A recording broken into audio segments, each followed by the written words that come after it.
Assalamualaikum warahmatullahi wabarakatuh.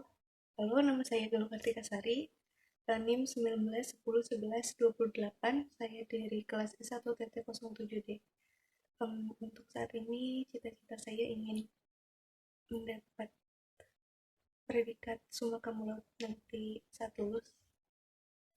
Oke, kita lanjut ke pembahasan. Hari ini saya akan menjelaskan modul 4 mikroprosesor. Di sini akan dibahas tentang modul GSM dan komunikasi serial. Nah, kita langsung ke dasar teorinya. Nah, di sini ada pengertian komunikasi serial. Dalam komunikasi serial berarti dalam proses pentransmisian data hanya satu bit yang dikirimkan dalam satuan waktu. Sedangkan pada komunikasi paralel, bit yang dikirimkan dalam pentransmisian akan lebih dari satu. Nah, di sini di sebuah papan Arduino dibekali beberapa pilihan protokol komunikasi data, yaitu ada serial asinkron dan sinkron. Nah, terdiri dari I2C, PWI, dan SPI. Serial asinkron ini merupakan protokol komunikasi serial yang tidak memiliki jalur clock sinkronisasi. Dan sebaliknya, protokol komunikasi serial sinkron punya jalur clock sinkronisasi.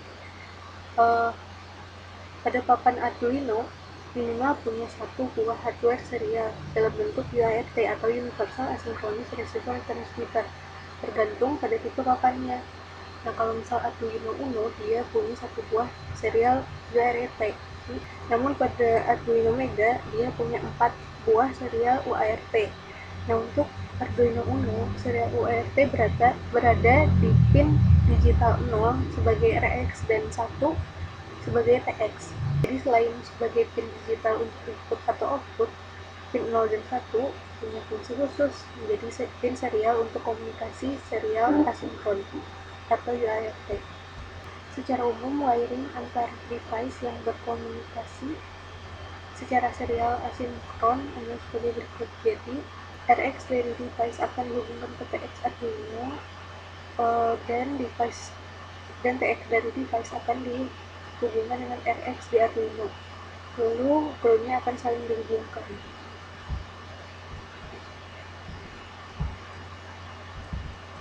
Nah, lalu ada software serial.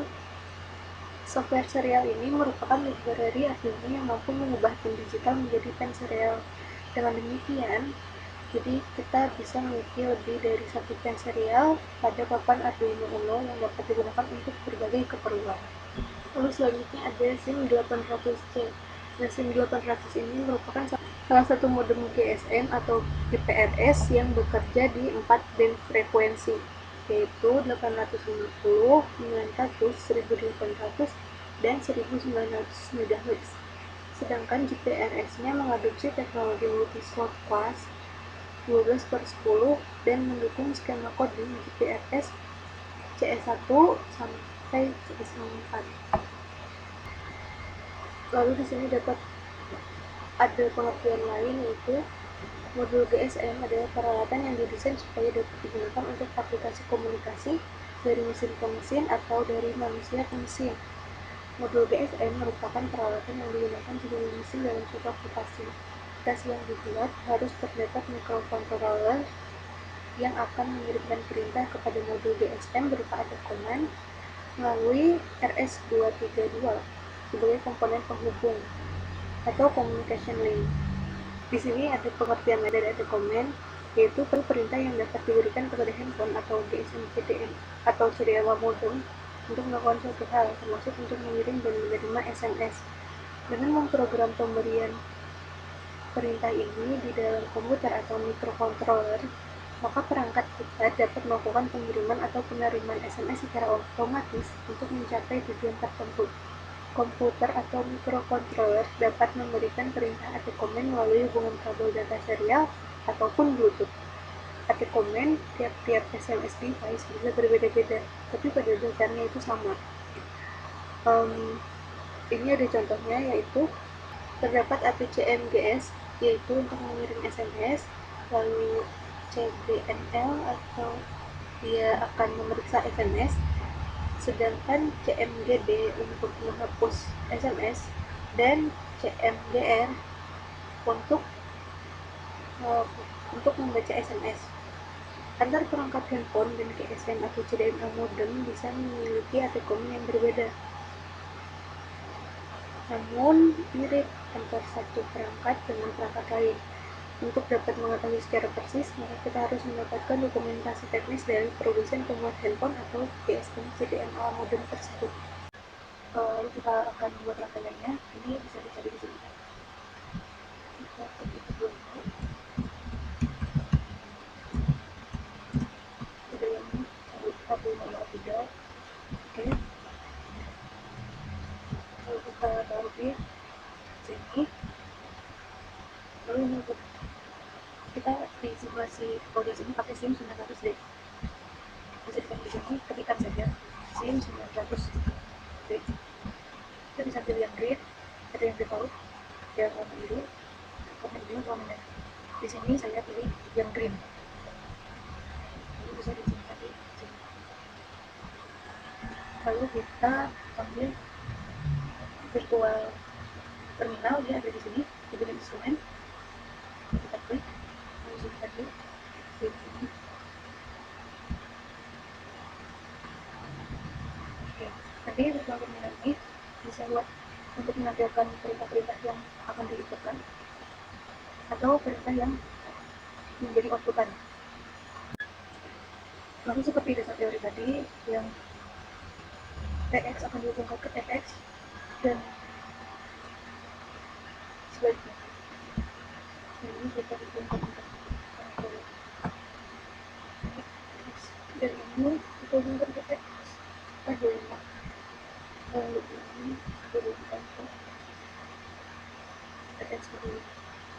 Setelah itu yang ini untuk modul GSM-nya kita.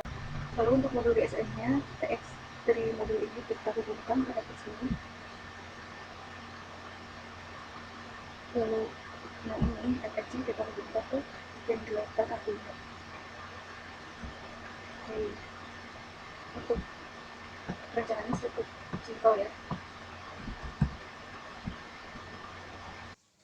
Lalu setelah itu kita run dan akan muncul perintah yang tadi kita masukkan akan dijalankan, serta muncul tulisan yang tadi kita ketik, yang perintah print loan, digital print. Ini memerlukan waktu cukup lama karena delaynya tadi ada beberapa delay yang cukup lama.